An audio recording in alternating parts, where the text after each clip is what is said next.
Bom dia a todos. Dizer que é uma enorme alegria, ainda que excepcionalmente de forma online, a gente inicia hoje o nosso encontro de psicanálise, que também marca o lançamento do número 23 da SIG Revista de Psicanálise. Hoje contaremos com a presença muito especial da Karen, colega querida da nossa casa, que é psicanalista, membro pleno da Sigmund Freud Associação Psicanalítica, coordenadora e supervisora dos seminários da formação. A Karen é doutora em teologia pela Faculdade Este, com tese na interface da psicanálise, fenomenologia da vida e teologia. Professora pesquisadora associada à Faculdade Este, com pesquisa atual sobre ecologia, saúde mental e espiritualidade. Antes de passar a palavra para a Karen, ontem à noite nos falávamos e a Karen me mandou a seguinte mensagem, lembrando que hoje é o dia do meio ambiente, me perguntando se tinha sido coincidência a data ou se tinha sido programado. E eu disse para ela que tinha sido uma feliz coincidência, que não tínhamos marcado por conta do dia, mas dado o tema e a fundamental importância do tema para a nossa triste realidade aqui no Rio Grande do Sul, fico contente com essa coincidência. Antes de passarmos a palavra, então, para a Karen, eu passo a palavra para a Ingrid Stoll, nossa diretora de comunicação, e em seguida para a Eneida Braga, editora da revista. Ingrid, por favor. Bom dia a todos, bom dia, colegas. Eu venho brevemente expressar o meu entusiasmo pelo lançamento do número 23 da SIG Revista de Psicanálise. Ressaltar mais uma vez a importância de termos uma revista tão qualificada na nossa instituição. Quero parabenizar a Eneida, nossa editora, pelo seu talento, minucioso trabalho de construir os números da revista, sempre contemplando temas atuais e interessantes da comunidade. Também quero parabenizar por ter convidado a Karen Vondrasek para hoje nos apresentar suas reflexões sobre o tema Psicanálise e Ecologia, justamente, como a Martina falou, nesse momento em que nos associamos na tentativa de simbolizar esse desastre climático que atinge a todos. Lembrando também que a indexação realizada nessa gestão amplia o alcance da revista para fora de Porto Alegre, para as academias mais diversas, como é o nosso desejo. Antes de passar a palavra à Eneida, eu quero destacar o meu agradecimento à Luísa Del Conte, editora assistente da revista, a comissão executiva, composta pelos colegas André Mongeló, Felipe Karasek, Gabriel Teitbal, Natasha Becker, pareceristas, revisor, e também lembrar o trabalho do nosso grande parceiro, Evandro Marcon. Eneida. Obrigada, Ingrid. Também não vou me repetir, mas o agradecimento é muito grande a todas essas pessoas. Hoje, especialmente, né, a ti, a diretoria e a Martina, pela união desses espaços, né, do Encontro de Psicanálise com o lançamento da revista. E o quanto isso abrilhanta, né, ainda mais e evidencia, né, o nosso trabalho. No chat aqui do evento tem 2 links, para fazer o cadastro no OJS, na plataforma, e é importante que todos os sócios façam. Não é necessário fazer para acessar a revista, mas é importante para a gente poder contar com quando a gente for convidar para fazer um parecer, né, para as pessoas estarem cadastradas ali. E também para estar à disposição para submeter artigo é preciso ter o cadastro, né? O outro link é o link do acesso à SIG Revista, né? E ele vai estar ali tem uma barrinha atual e todos os artigos vão estar ali. Ela está quase toda publicada na plataforma já, né? Vocês não têm nesse dia de hoje, a gente está fazendo excepcionalmente online, em função de tudo que a gente está vivendo, vocês não vão ter a revista impressa na mão ainda, porque todo mundo sofreu com as enchentes de alguma forma, né? Então, tem trabalhos que ainda não voltaram do revisor, tudo atrasou, então essa revista impressa ela vai atrasar um pouco também, mas a revista já pode ser acessada e ela está quase completa no site.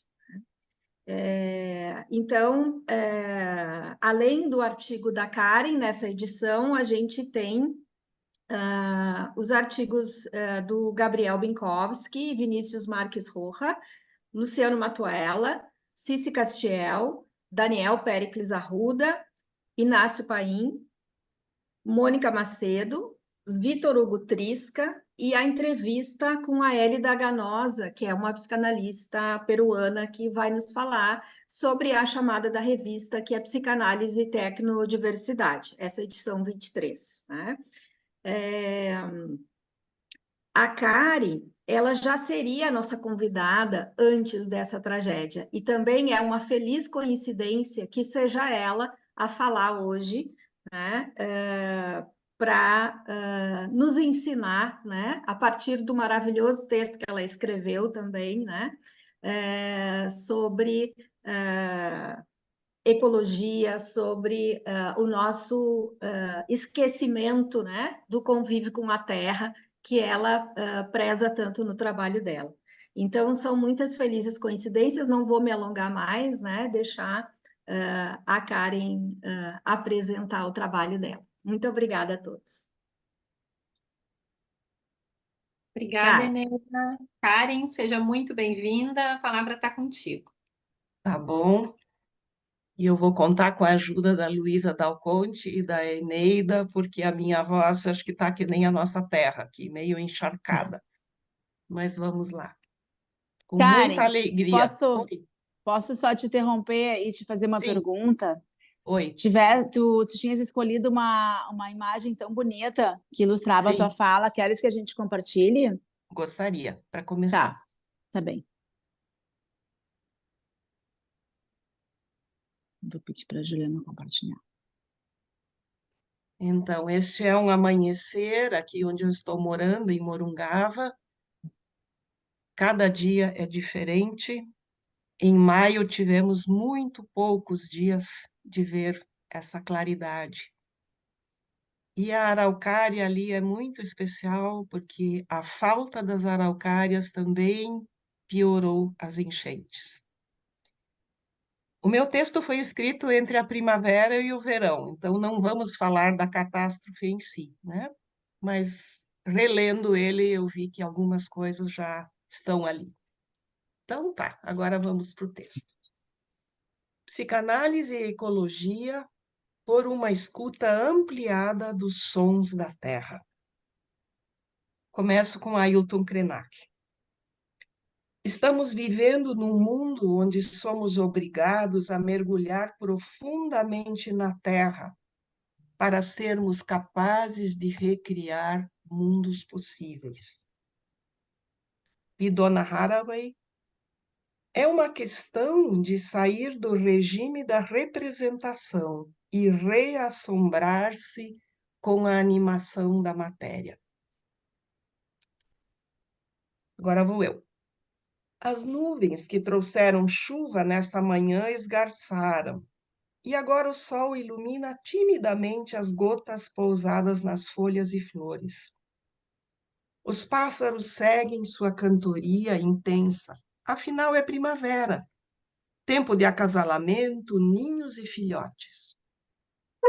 As gotas de água penetram lentamente o solo coberto de folhas, umedecendo raízes e fungos atraídas pela gravidade da terra, energizando fontes e rios em sua jornada rumo ao mar. Os troncos de todos os tamanhos bombeiam a seiva até o topo, devolvendo umidade à atmosfera, enquanto as folhas banhadas por luz realizam o milagre do ar.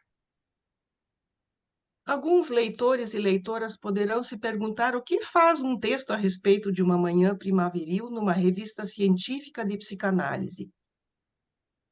E gostaria de replicar questionando qual conceito de ciência está permeando a questão. Se for o conceito moderno, que a partir do dualismo cartesiano destacou o humano como o único ser linguageiro, que atribuiu apenas à nossa espécie capacidades racionais e concebeu a natureza como matéria não inteligente, concordo que não caberia destacar os sutis e inteligentes movimentos dos outros seres, com os quais compartilhamos a vida neste planeta. Mas se nos abrirmos a um pensamento científico que busca superar dualismos criados na modernidade, como Michel Henry, Whitehead, Steiners, Haraway, Adam, Weber, Viveiros de Castro, Krenak, entre muitos outros, cabe iniciar esse texto com a tomada de consciência de minha imersão num mundo vivo em constante comunicação. E em primeira pessoa, pois minha subjetividade também deve ser considerada nesta pesquisa de campo sensorialmente encarnada, pois é meu corpo, alma e espírito, provavelmente sem tal divisão, que são impactados pelas experiências. Segundo Haraway, justamente faz parte do processo científico atribuir corpo a todo aquele que faça uma reivindicação de verdade, bem como considerar a relação com outros, humanos e mais que humanos. E no rodapé eu coloquei uma pequena biografia desses autores citados. Esse é o ponto de partida para narrar o que vivi, observei e pesquisei nesse processo de reflorestar-me, tomando emprestada a expressão de Eliane Brum, no sentido de, aspas, ser um outro jeito de me entender no mundo, com o mundo, sendo o mundo, fecha aspas. Não se trata de processo apenas geográfico, mas de sensibilização para o mundo vivo que nos forma e envolve, seja onde estivermos. Além de Brum, fui fertilizada no meu reflorestamento por outros autores, que me acordaram para o significado constitutivo e profundo desse percurso mato adentro, ou de aquisição da florestania, como expressa Ailton Krenak, utilizando o termo criado por Chico Mendes, para que os autores e autoras também tenham corpo e sejam percebidos como pessoas e não apenas como textos. Acrescentei breve biografia em notas de rodapé. Isso equivale a indicar as conexões, tal como fungos e raízes do meu texto Árvore. E como sou treinada na arte da escuta, também ousei colocar mais citações literais, para que os leitores e leitoras tenham a própria palavra dos que ajudaram a me reflorestar, recheadas de grifos para mostrar o que mexeu comigo. Há alguns anos mudamos para o campo, para viver a idade madura mais em contato com a natureza. Os tempos e os sons do dia e da noite, as mudanças de estação, tudo ficou muito vívido no dia a dia, mudando o nosso ritmo de acordar e dormir. O recolhimento forçado durante a pandemia incrementou tal sensibilização. Com o silêncio humano ao redor, a percepção e o encantamento com o mundo natural e seus habitantes cresceram a cada dia e a cada noite, ao mesmo tempo que as tristes notícias do adoecimento geral chegavam a nós. Nesse tempo, tive a companhia de autores como Ailton Krenak e David Abram, que, ao refletirem sobre suas vivências junto aos povos orais e suas relações com os seres mais que humanos, acordaram mais percepções dos laços que unem a todos, diminuindo o desamparo e a desesperança. E eu pedi para a Luísa ler as citações textuais. Por favor, Luísa. Oi, pessoal. Então, vou ler a citação do Krenak. Na floresta, não há essa substituição da vida. Ela flui, e você, no fluxo, sente a sua pressão. Isso que chamam de natureza deveria ser a interação do nosso corpo com o entorno. em que a gente soubesse de onde vem o que comemos, para onde vai o ar que respiramos. Para além da ideia de eu sou a natureza. A consciência de estar vivo deveria nos atravessar de modo que fôssemos capazes de sentir que o rio, a floresta, o vento, as nuvens são o nosso espelho na vida. E tem também uma citação do Abra, que é a seguinte: os nossos corpos formaram-se em delicada reciprocidade com as multivariadas texturas, sons e configurações de uma terra animada. Os nossos olhos evoluíram em sutil interação com outros olhos, tal como os nossos ouvidos estão afinados pela sua própria estrutura, para os uivos dos lobos e o grasnar dos gansos. Isolarmos-nos dessas outras vozes, continuar pelo nosso estilo de vida a condenar essas sensibilidades diferentes ao esquecimento da extinção, é roubar aos nossos próprios sentidos a sua integridade e roubar às nossas mentes a sua coerência. Só somos humanos no contato e na sociabilidade com o que não é humano. Palavras fortes que interligam a alienação e a extinção do mundo natural com a perda da nossa identidade e saúde psíquica. Ainda acham que ecologia não tem a ver com psicanálise? Edward Wilson, biólogo, cunhou a hipótese biofílica para apontar nossa relação constitutiva com a natureza, pois somos natureza em nossa corporeidade, mas isso foi recalcado na modernidade. Então, aqui uma citação de Wilson. O ser humano busca a natureza porque perdeu algo dentro dela. Em nossos corpos, somos natureza. Nossa essência consiste em carne e sangue. Somos criaturas orgânicas conectadas por múltiplos aspectos emocionais ao mundo mais que humano, um reino que não está sujeito apenas ao nosso raciocínio. Depois de séculos de dualismos, mantemos apenas um resto dessa conexão nos animais de estimação, nos tecidos florais, nos quadros de paisagens e objetos decorativos com motivos naturais, nos bichinhos de pano das crianças e nos contos com personagens da natureza.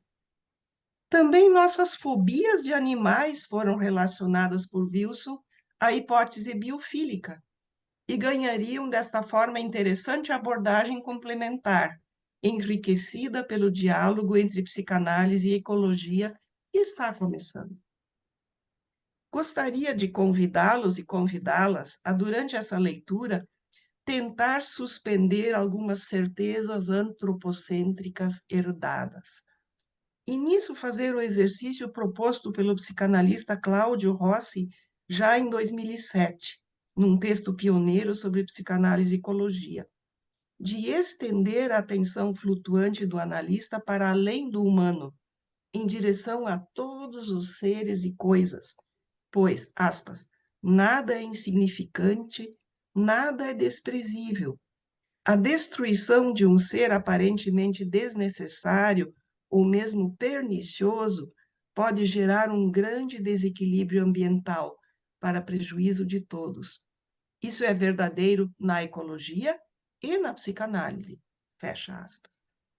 Rossi relembra que Freud nos trouxe o legado da importância da democracia e da equanimidade no mundo interno e propõe que isso também valha para o mundo externo.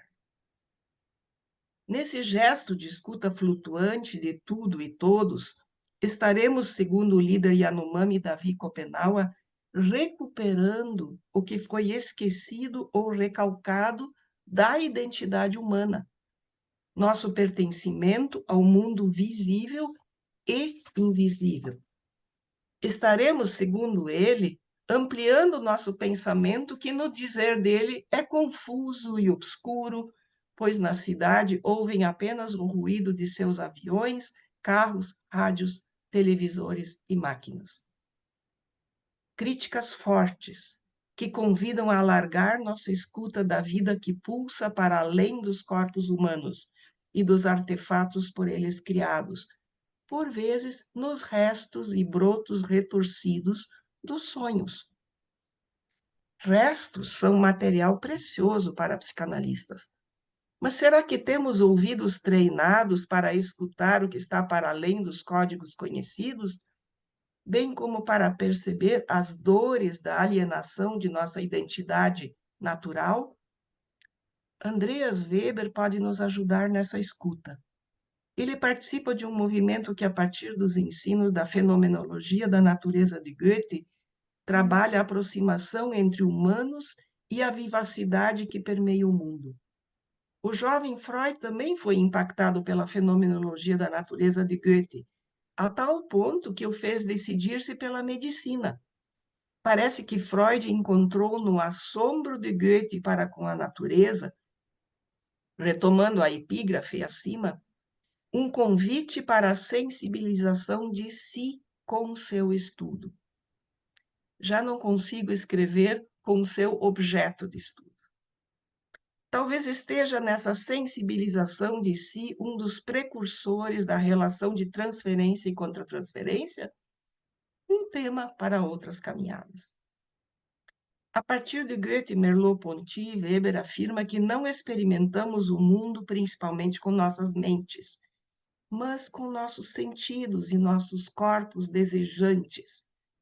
E a consequência dessa conexão na carne é que percebemos o mundo não como uma reação causal em cadeia, mas como um vasto campo de significados para nosso próprio desenvolvimento.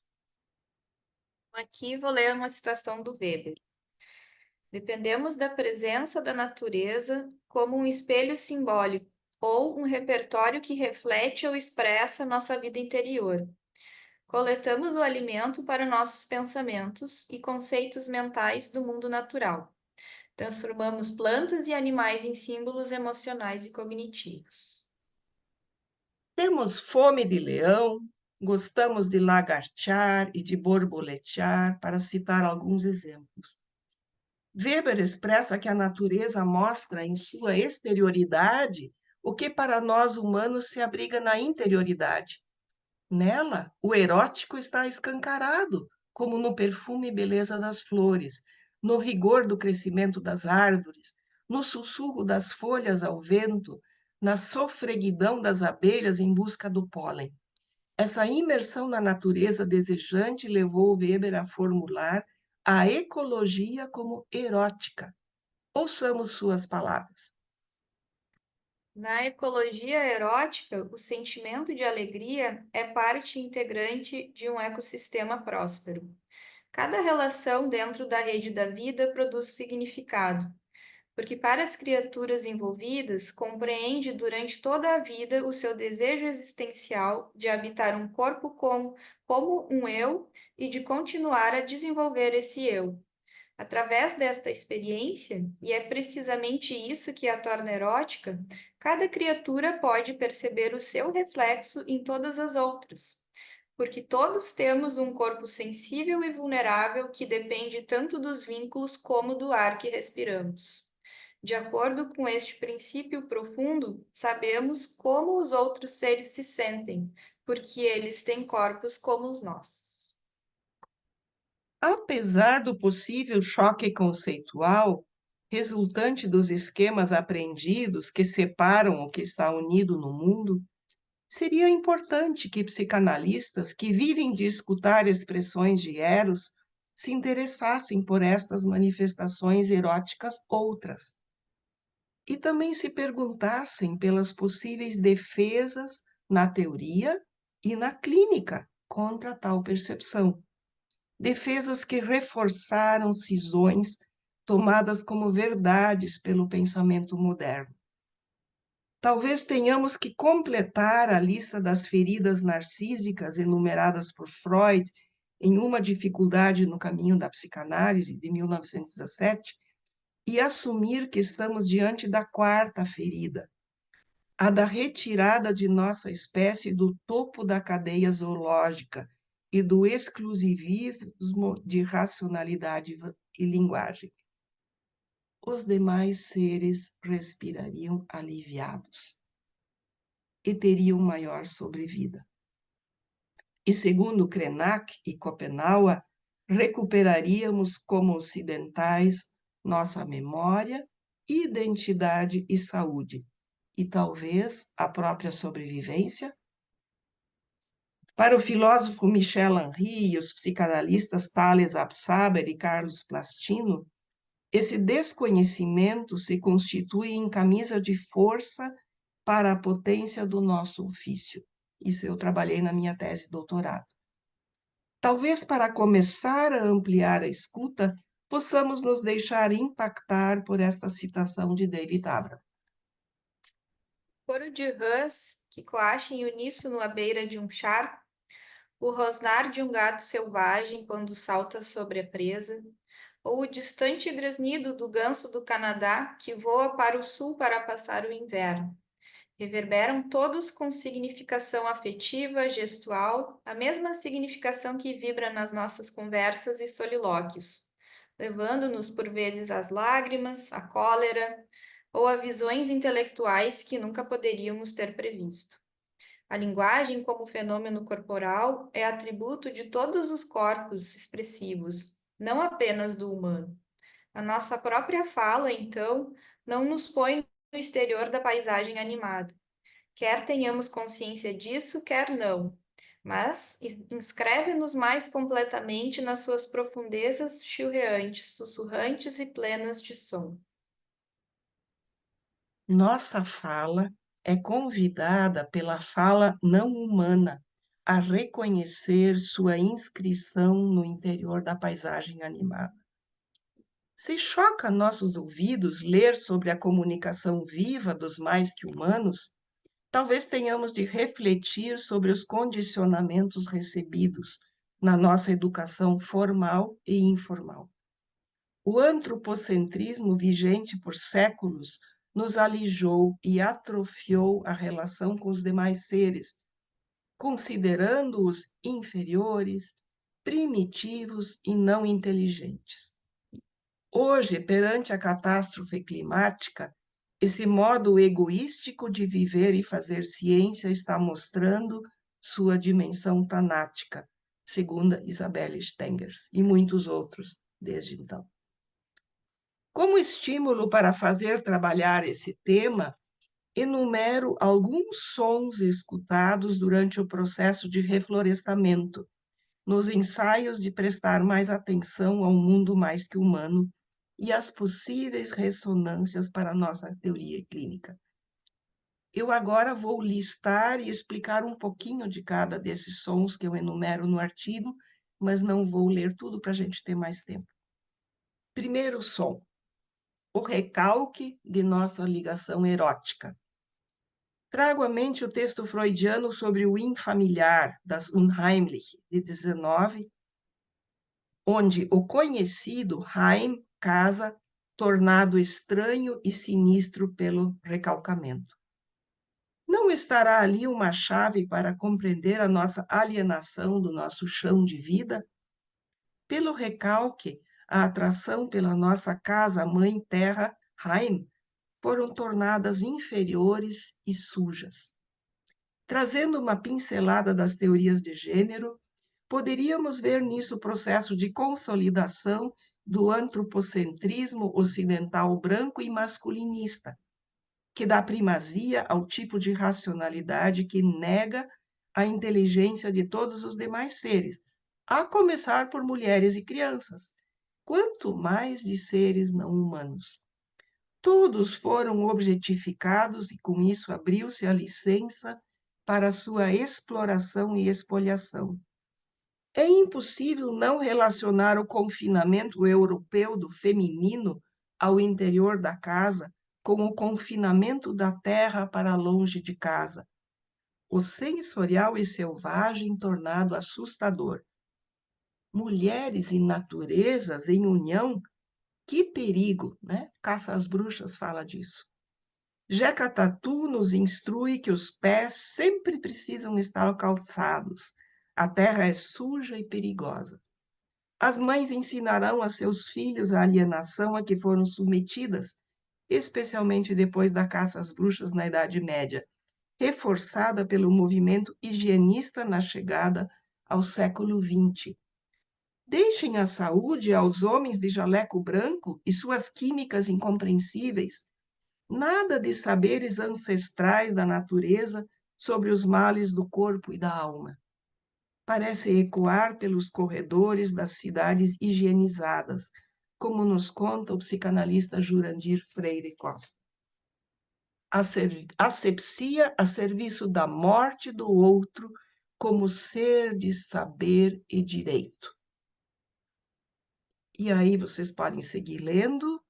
Eu só concluo esse som dizendo, em suma, a crise ambiental precisa de sujeitos de desejo para fazer Eros prevalecer. O segundo som, Eros e Thanatos à luz da ecologia erótica. Freud, herdeiro do seu tempo, construiu a primeira tópica sobre o modelo mecanicista vigente. Mas em 1920, no Além do Princípio do Prazer, aproxima o psiquismo humano da biologia, trazendo um ser vivo como modelo, a ameba. Se relermos essa aproximação com Andreas Weber, influenciado por Goethe como Freud, não consideraremos esse modelo apenas como uma metáfora, mas como intuição da interligação de todos os seres vivos, todos possuidores de subjetividade e desejo. Palavra muito cara à psicanálise. Na segunda dualidade pulsional, se Eros for ampliado para o erótico e sensível de todos os seres, também Thanatos o será. E na natureza, o tanático pode ser transformado em sustento da vida. A floresta só vive porque as árvores mortas, decompostas pelos bilhões de fungos, fornecem-lhe a nutrição. A partir da morte, se gera nova vida. Talvez ampliando a atenção flutuante para os demais seres, consigamos interligar esses aspectos que Weber nos aponta como copertencentes e cuja dificuldade caracteriza os humanos brancos, conforme escutamos de Schopenhauer. Se na psicanálise a escuta dos sonhos promoveu o acesso ao mundo selvagem de dentro, parece que a escuta do selvagem interligado passa por abrir-se para a multidimensionalidade da morte e por alargar o mundo dos sonhos para se tornar forma de conhecimento e ato político. Cito Limula, que estudou os sonhos de Yanomami. Será que conseguimos decolonizar nossa herança ocidental, abrindo-nos a essas dimensões? O terceiro som, um outro mal-estar. O diagnóstico de Schopenhauer sobre a pobreza e o esquecimento do humano branco leva a pensar que a questão do mal-estar aguarda um trabalho de decolonização. Freud também foi influenciado pela falha comum presente na época da concepção dualista que correlaciona a natureza como uma matéria não inteligente e puramente instintiva, estabelecendo-a como uma esfera à parte da humanidade. Aspas de Weber, estivemos percebendo a nós e ao restante da natureza vivente incorretamente, porque as ciências naturais estiveram estudando organismos sob uma luz errada, ou, ao menos, uma luz seriamente incompleta, por séculos. Fecha aspas.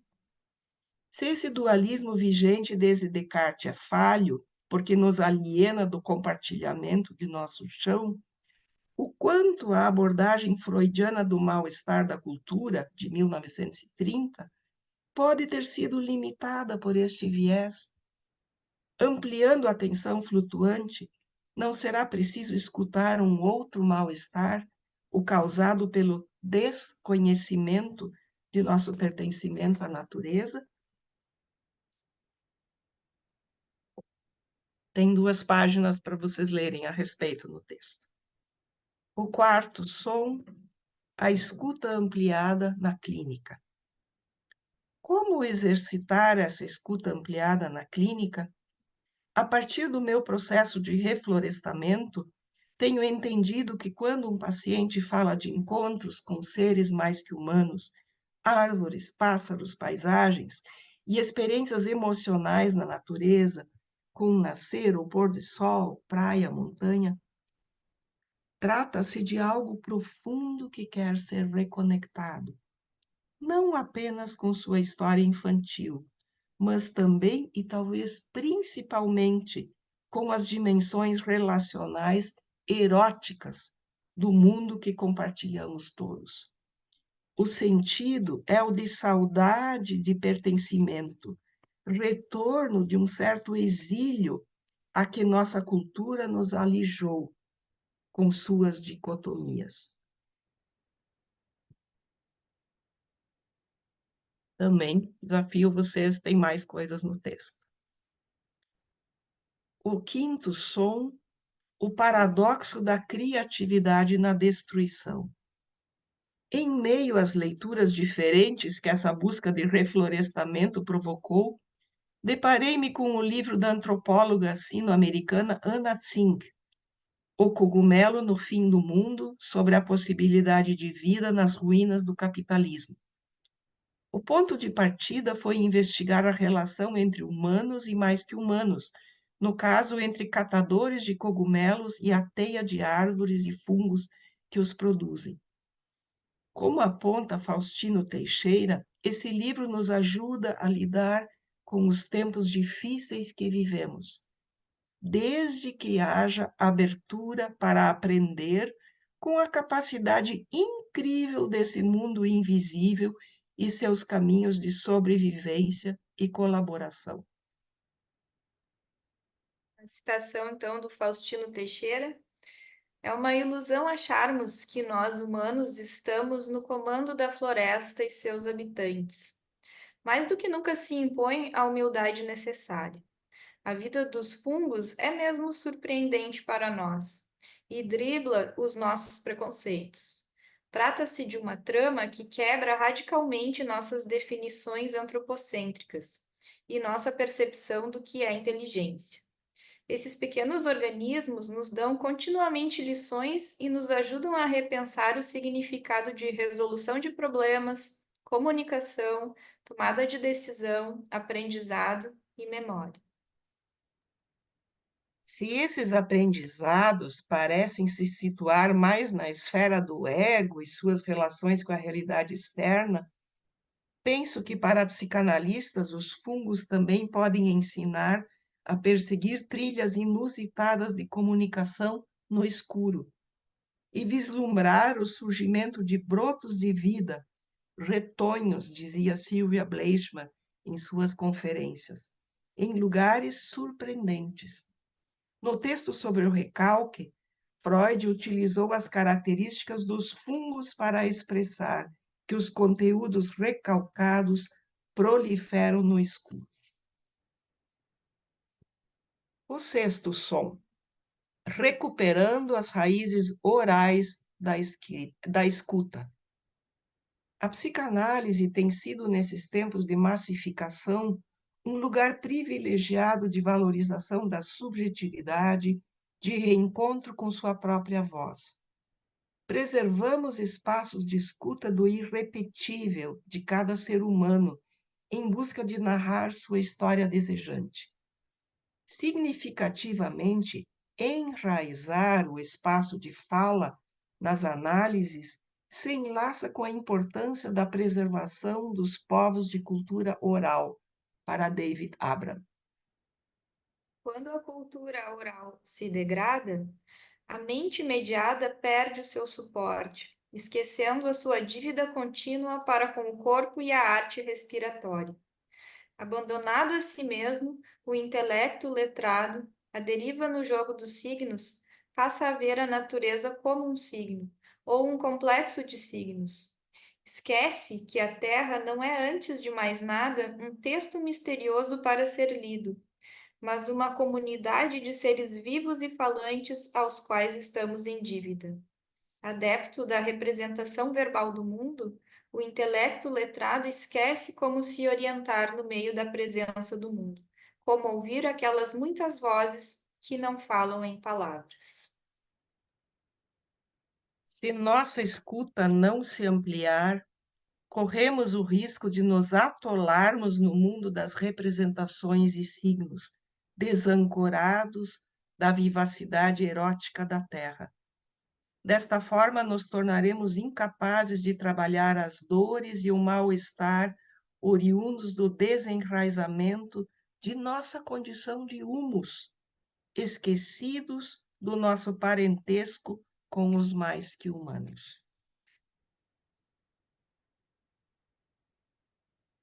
E agora, vocês podem ler mais ali e eu vou para a conclusão. E eu digo assim, concluindo para seguir mais além. É verão e aos poucos horizonte e sol se aproximam.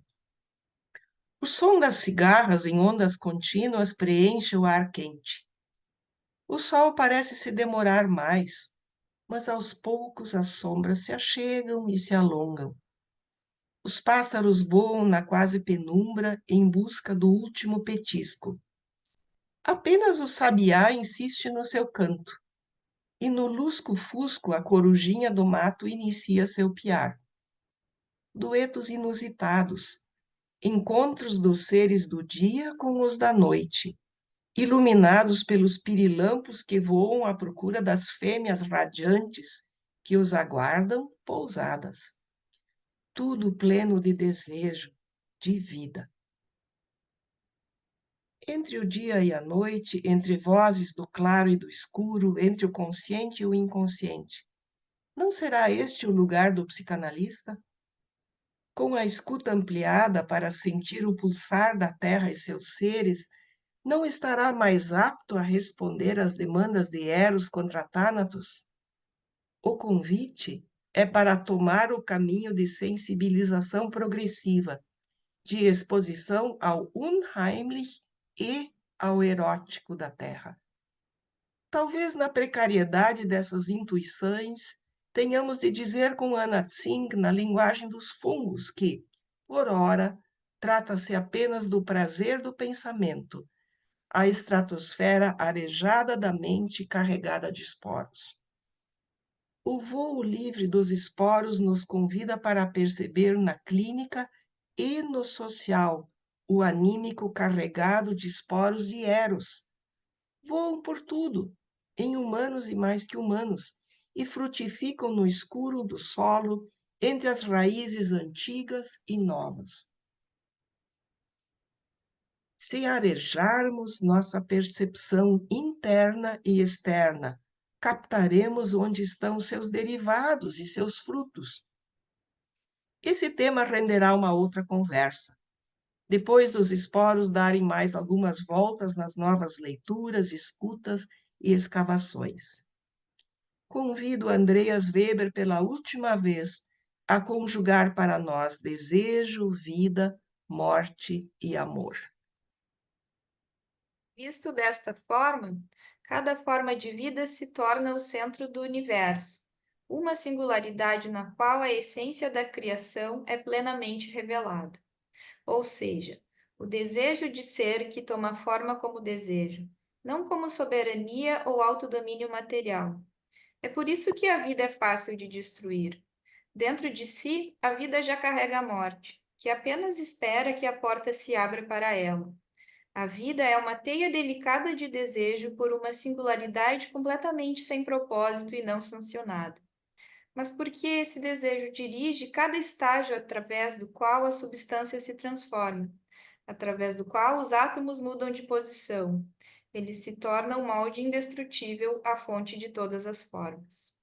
A bondade prevalece, por assim dizer, mas prevalece em um nível tão baixo que devemos ter muita paciência com ela. Aprender esta paciência significaria aprender a amar. Significaria pegar a vida pela mão e nos tornar instrumentos dessa aspiração profundamente curativa. E possamos, no nosso ofício de psicanalistas, cultivar essa amorosa paciência para com a vida que insiste em desejar. Somos uma ciência lenta, no dizer de Isabel Stengers, em que se toma o tempo necessário para a imaginação e a criatividade em meio a destroços. E é disso que o mundo precisa para superar sua sanha destrutiva. Será um otimismo ingênuo? Olho para minha vizinha araucária, ferida por muitas tempestades, mas cheia de vigor até nos galhos que caíram e insistem em brotar. E nos sinto em contato com uma grande força, Eros. Obrigada, Luísa.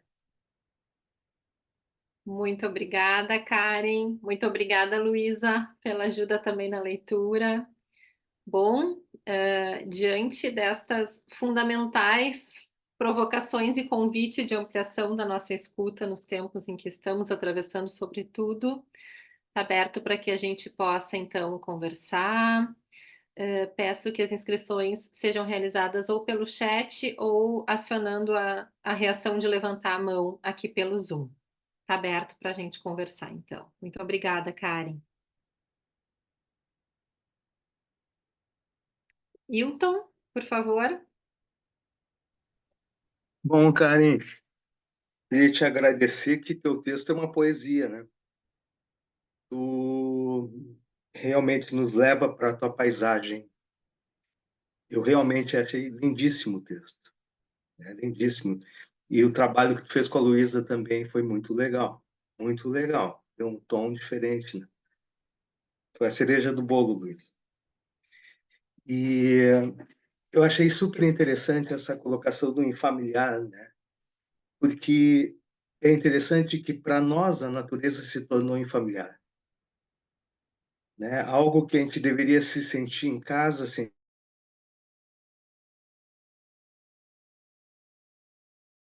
No momento, o homem tornou isso o estranho. Mas é legal porque quando a gente está no meio dela, a gente sente isso, né? É o estranho e o familiar. Na hora que a gente se solta, a gente se deixa, de repente aquilo se torna comum e a gente faz parte. E é interessante também, eu estava pensando, te ouvindo, que nesse momento, né, do século XIX, final do século XIX, no antropocentrismo ali, a sensibilidade feminina trouxe a histeria, né? Dessa falta da natureza. Então, eu queria te agradecer. Foi muito lindo o texto. Obrigado. Karen, teu microfone está desligado. Tá. Obrigada, Obrigada. Hilton. Chegou fundo no coração. Que bom. Luciana Lara.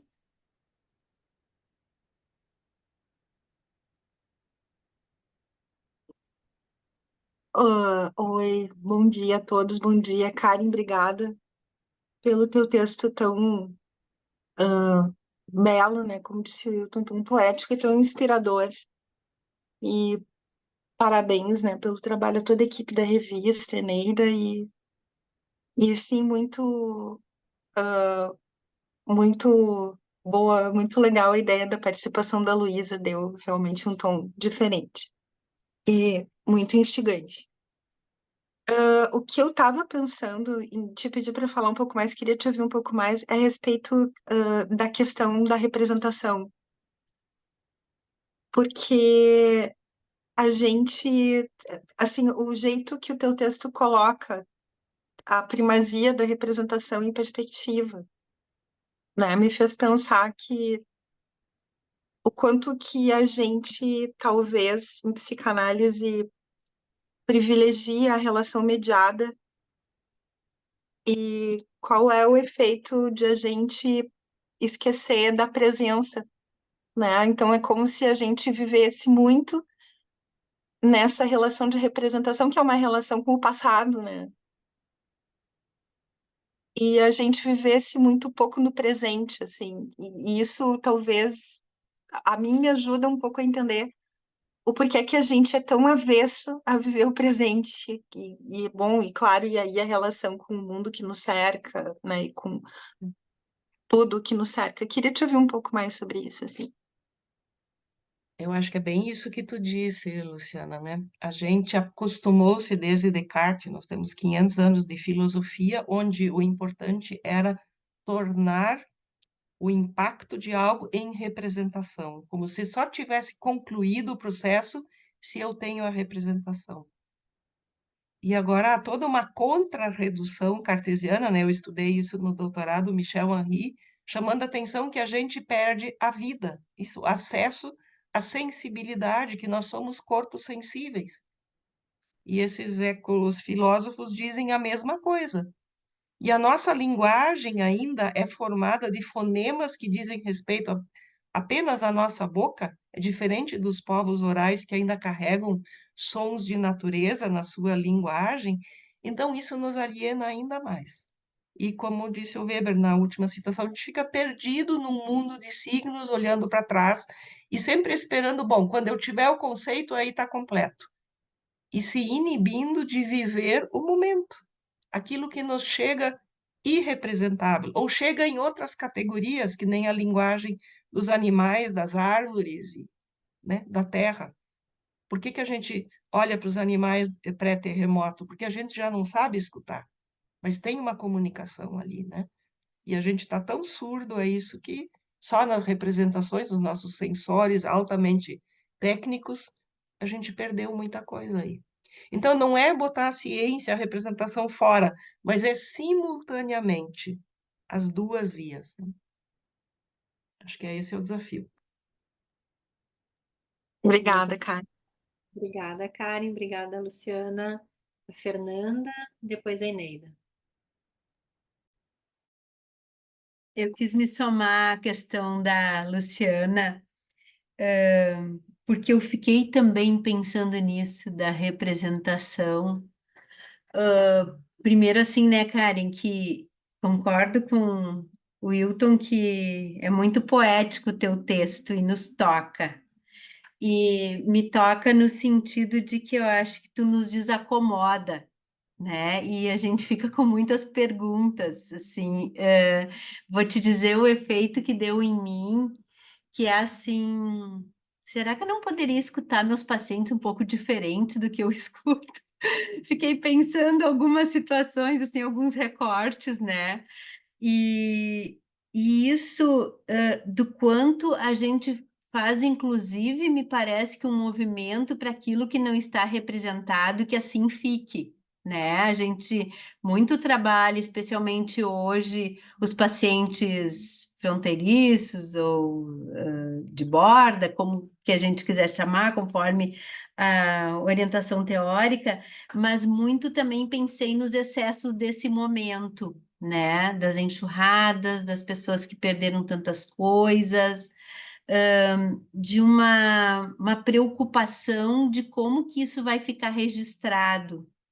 E talvez tu esteja nos dizendo de que é um momento, e acho que muito tem se feito isso quando a gente fala em acolhimento, né, em que escuta que se pode ter, em como se colocar ao lado, no sentido daquilo que parece que está também na origem, e aí eu pensei na construção do sujeito psíquico no sentido daquilo que faz marca pela via sensorial. Se quando tu fala da natureza, se a gente poderia fazer algumas relações com isso, no sentido assim de que é pela via da sensorialidade que nos constituímos. E a sensorialidade está naquilo que é da natureza, né? Nos cheiros, nos gostos, né? Na experiência que é. E aí, bom, a gente pode pensar nos conceitos de vivência e de experiência, mas naquilo que também vai tendo um sentido singular, mas que tu fala também de uma amplitude de sentido, me parece, quando tu fala do humus, eu tive que buscar de novo o que mesmo é o humus, né? Enquanto matéria orgânica, dessa decomposição daquilo que a princípio está morto em vida, né? E o quanto a natureza e isso dos ciclos me parece que faz sentido.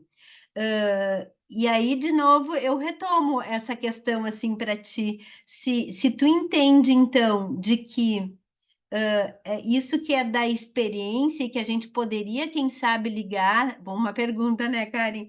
A sensorialidade, porque eu não sei se eu estou juntando, que talvez não seja por aí a tua questão, mas me ocorreu também, fui para o texto do projeto do Freud, que estou trabalhando com o grupo do seminário, e que um dia que a gente estava juntas, eu te dizia que me chamou a atenção, que o Freud diz, pois é, me envolvi com essa coisa aí de ir atrás do que são as defesas no psiquismo, e agora estou com tudo isso, né, do sono, da memória, quanta coisa se abriu, e eu não quero mais ouvir disso.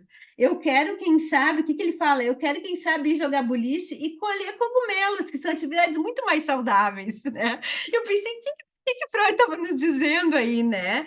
Que não seria de que, na verdade, não é que a nosso espírito investigativo não deva seguir, né? Ou nosso espírito, nossa via de criatividade do humano, mas de que, por vezes, isso toma tanto a cena que a gente pode se perder.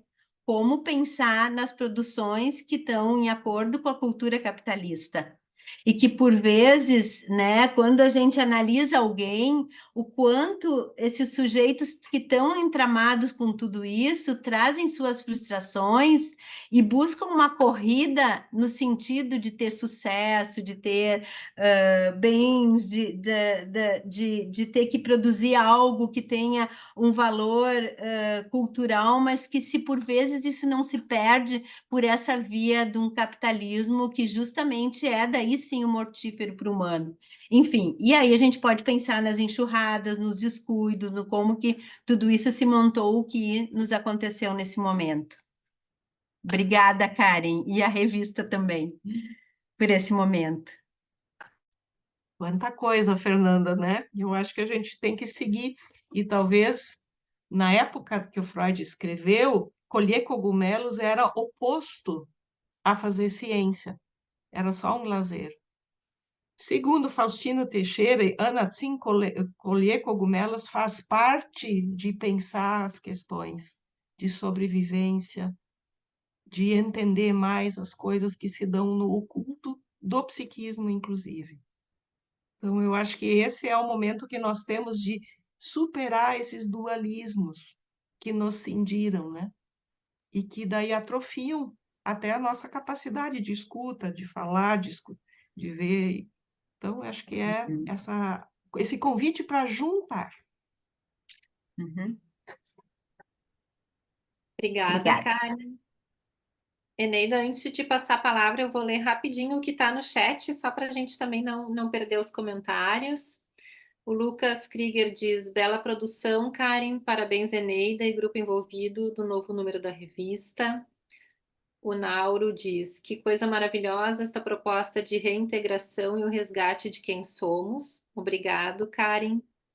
A Ingrid, parabéns, Karen, pelo lindo e complexo trabalho. Precisamos dele para pensarmos muito sobre essa inter-relação erótica entre a Terra e o humano. Foi muito valioso te ouvir.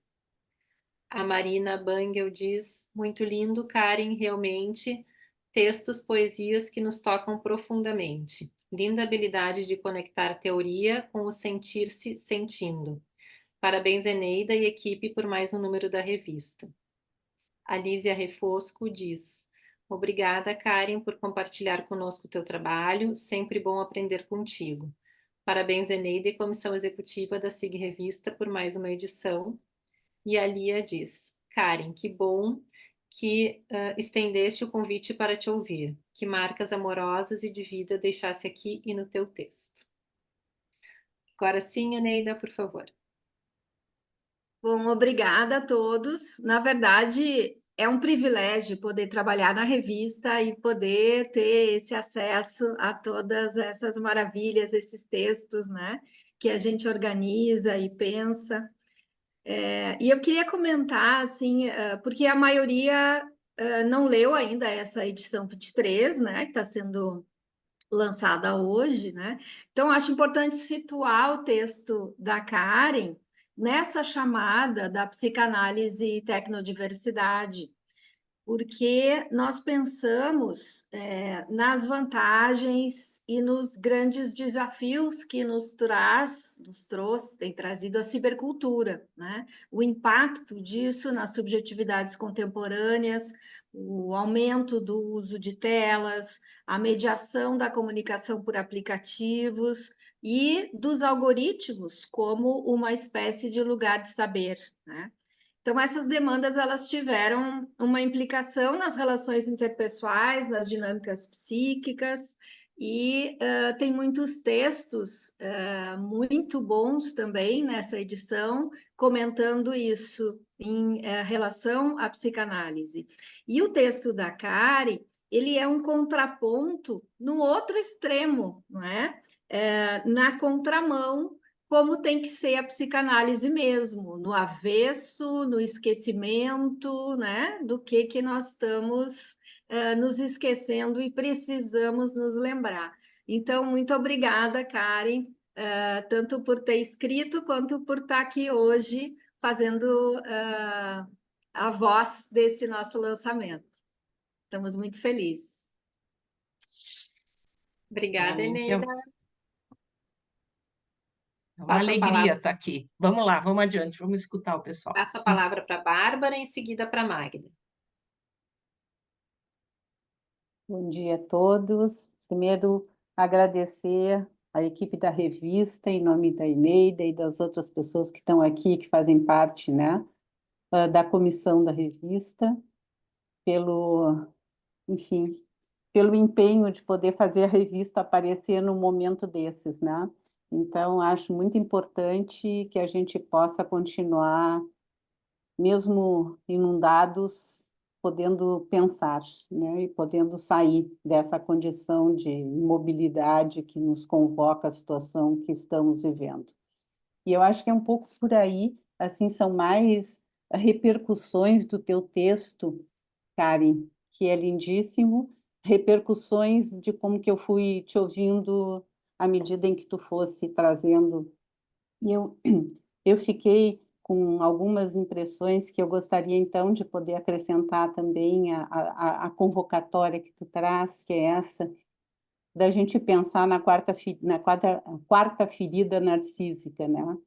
E eu achei super interessante isso que tu aponta de, enfim, de poder se questionar esse lugar da racionalidade, né?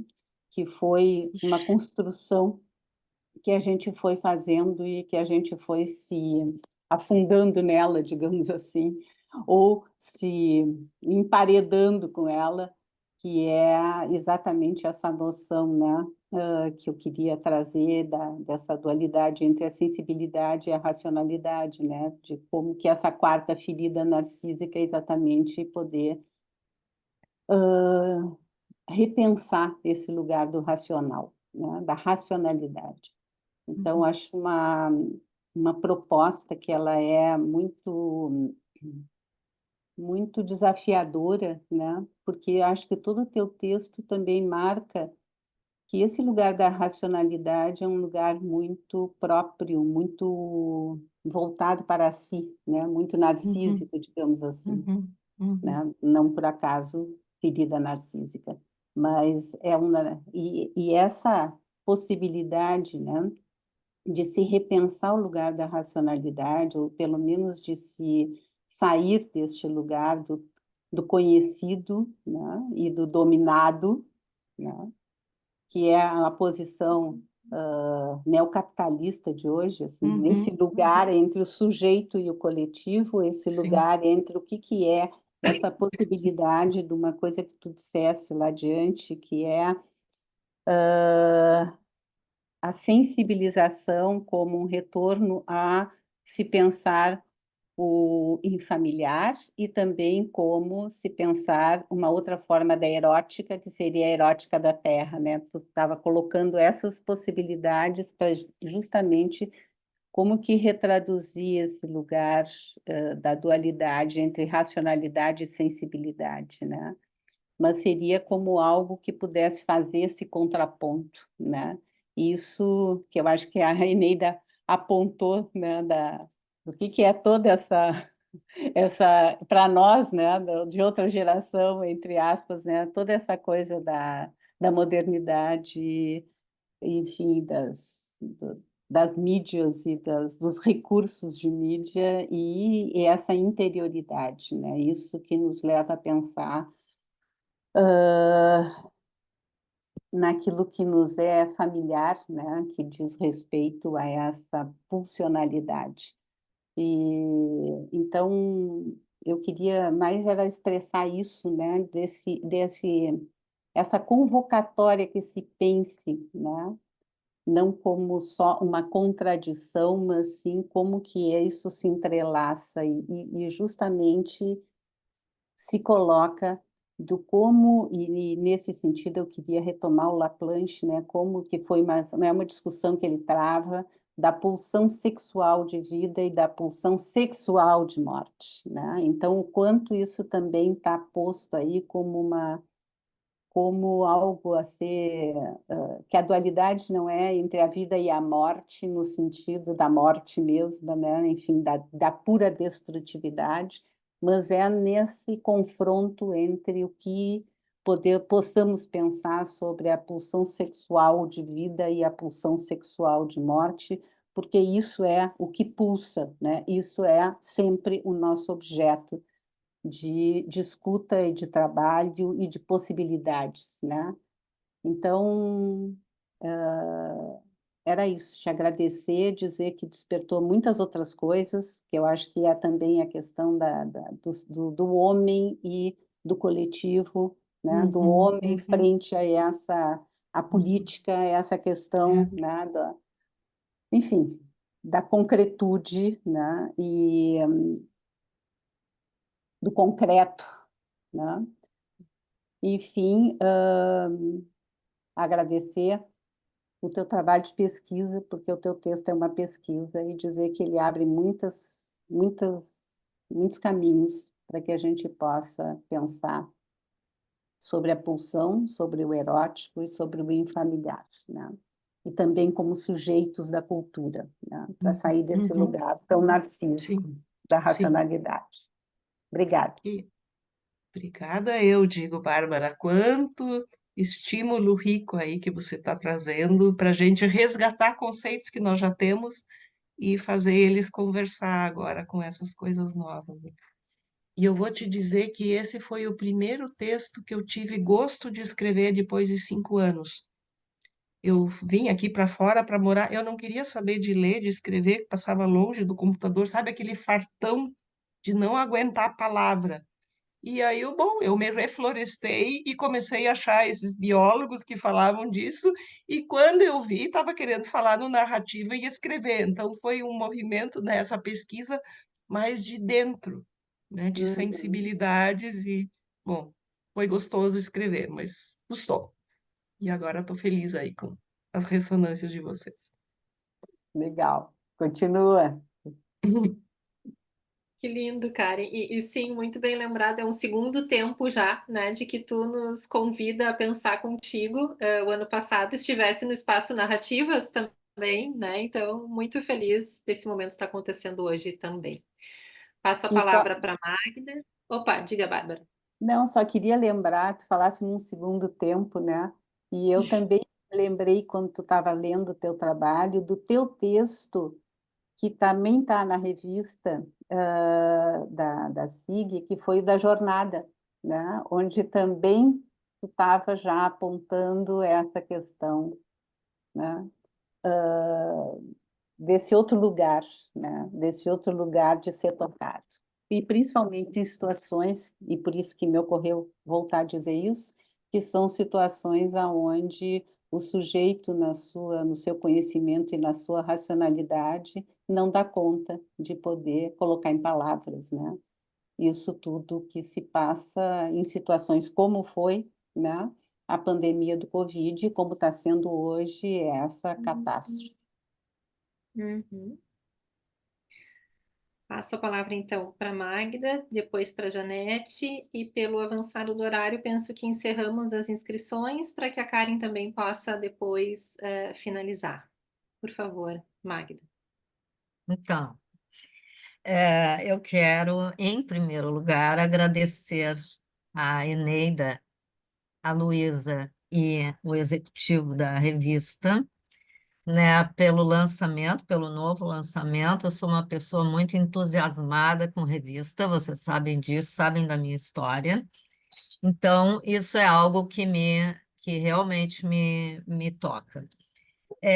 Também quero parabenizar a Karen pelo texto que se deixa afetar pela natureza, né, e começa a fazer esses enlaces transdisciplinares e interdisciplinares junto com a psicanálise.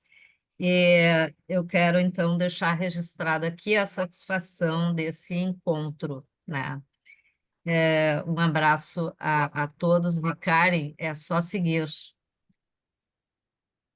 Como as plantas e as flores, e vamos lá. Janete, por favor. Karen, primeiro dizer para Karen, assim, né, que coisa tão especial, que momento tão especial te ouvir, né, é um privilégio compartilhar contigo, assim, muito da tua andança. Eu adorei esse termo, reflorestar, né, quando tu diz, assim, que tu foi te reflorestando, e tu, efetivamente, com tua fala, nos convida a juntar, a integrar os saberes e sairmos desse lugar que é tão de dissociação, quem sabe, né? Que o homem se coloca. E aí eu acho tão bonito isso, porque de verdade é uma humanização. Tu nos convida a pensar. Interessante, fala da racionalização, mas tu está nos convidando muito a pensar. Eu sinto assim, né? Eu recebo as tuas falas, as tuas escritas, como convites a pensar. Veja bem, você não é só pensamento, você não é só razão, você não tem assim, uma relação com a natureza, você faz parte da natureza. Como pensar esse fazer parte, né? E isso eu entendo como uma humanização, na verdade, porque tira de um lugar onipotente. E de um onipotente, né? Então, acho tão bonito e tão profundo isso, e tão freudiano também, porque o Freud lá, né, eu sempre lembro daquela entrevista, aquela última entrevista dele, que ele diz assim, que dizem que a psicanálise é complicada, né? Mas a psicanálise, na verdade, ela busca fazer com que a vida seja mais simples. E quando a gente te escuta, a gente pensa assim, puxa, né? A gente está complicando ao esquecer, ao alienar-se, ao recalcar coisas. A gente está fazendo todo um movimento de complicar a vida, né? Então, eu recebo a tua fala como um convite, né, a descomplicar, nesse sentido, a se deixar em outros saberes, em outras experiências também, né? A cena que tu contou ali da araucária é linda, porque tudo que a gente hoje, sempre, mas hoje está precisando fazer, né? Vamos ver vamos ver o que fazemos com os restos, vamos deixar criar vida também, e a força que tem na vida, porque se está tudo tão complicado e tanático, a força da vida é maior. E então, assim, coisa mais linda esse teu trabalho, esse teu convite que tu sempre nos faz. E parabéns para a Eneida com esse trabalho tão especial, a toda a comissão da revista, né? Parabéns à diretoria por estar nos proporcionando tudo isso também. Obrigada. Obrigada, Janete. Karen, antes de passar a palavra para as suas considerações finais, vou ler mais um comentário que temos no chat da Silvana. Karen, que belo trabalho. Toca nossos corações. Nos devolve algo. Fiquei pensando que fomos treinados a entender que quem rompe com a lógica urbana capitalista é, entre aspas, excêntrico. Pois sim, que sejamos. Que rompamos com o androcentrismo sendo excêntricos. Obrigada e parabéns. Te devolvo a palavra, então, Karen, para as tuas considerações finais. Bom, eu estou muito emocionada com as ressonâncias de vocês e os convites que já estão fazendo de pensar, de aceitar o convite de seguirmos mais sensíveis e menos antropocêntricos, né? E eu lembrei que um dia eu cheguei lá na SIG e lá na balaustrada daquela casa que nós estamos, uma pombinha estava tentando pegar um pedaço de uma raiz, provavelmente para fazer o ninho. Eu digo, olha, biofilia aqui. Vamos fazer que nem as pombas lá na nossa terra. Vamos construir espaços de escuta, espaços de observação, de reflexão, de nos dar conta das cisões que não precisamos seguir carregando. Acho que nós estamos num tempo muito fecundo de mais diálogos entre as disciplinas, de uma outra racionalidade. E por isso temos que ouvir os povos que sobreviveram às destruições. A gente ouvia os povos ditos originários, primitivos, especialistas em sobrevivência, entender a lógica dos fungos e a lógica das aves. Acho que vai nos ajudar a sair desse encharcamento que nós estamos agora, tão difícil, né? E que a gente possa perceber Eros e juntar forças de Eros. Eu acho que é o que eu senti hoje aqui. Agradeço a oportunidade. Neida, Luísa, Martina, que legal que na nossa casa a gente pode ter essa conversa. É isso. É uma alegria enorme, Karen. Muito obrigada pela tua participação.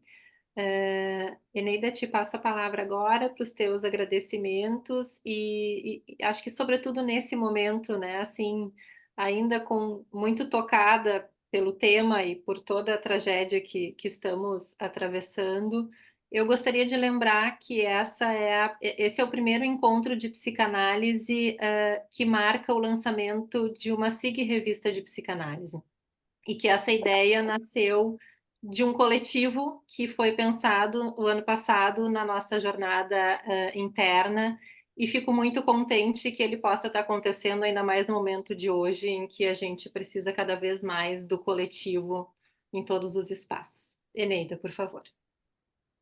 Isso, eu estou muito feliz também com esse evento, com a fala da Karen. Eu queria reforçar a importância tanto do preenchimento do cadastro quanto dos acessos. Acessem, citem a revista, acessem na plataforma, isso é importante para a gente ter uma nota qualis, né? E queria dar um spoiler que o próximo número já está fechado. Ele vai tratar de psicanálise e democracia, ele vai rememorar os 60 anos do golpe militar no Brasil, no Chile, e na edição seguinte nós pensamos na chamada, spoiler também, psicose e melancolia, desculpe, né? Enfim, já tem até para a próxima edição, talvez a edição já da jornada externa, né? Muito trabalho pela frente e um trabalho que é feito sempre com muita satisfação e por isso agradeço muito mais uma vez a diretoria, a comissão, a Martina hoje e a Karen especialmente. E a vocês todos. Muito obrigada. Muito obrigada, Eneida. Bom, então, já temos também o próximo encontro de psicanálise e lançamento da revista, já está marcado para o final desse segundo semestre, e seguimos, então, em próximos encontros. Muito obrigada a todos.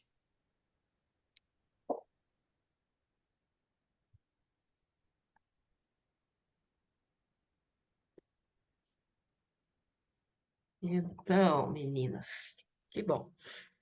Quanta gente. Olha.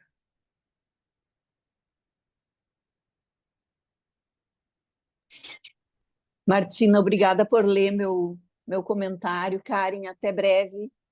Até. Isso aí. Até. Muito obrigada. Parabéns. Obrigada.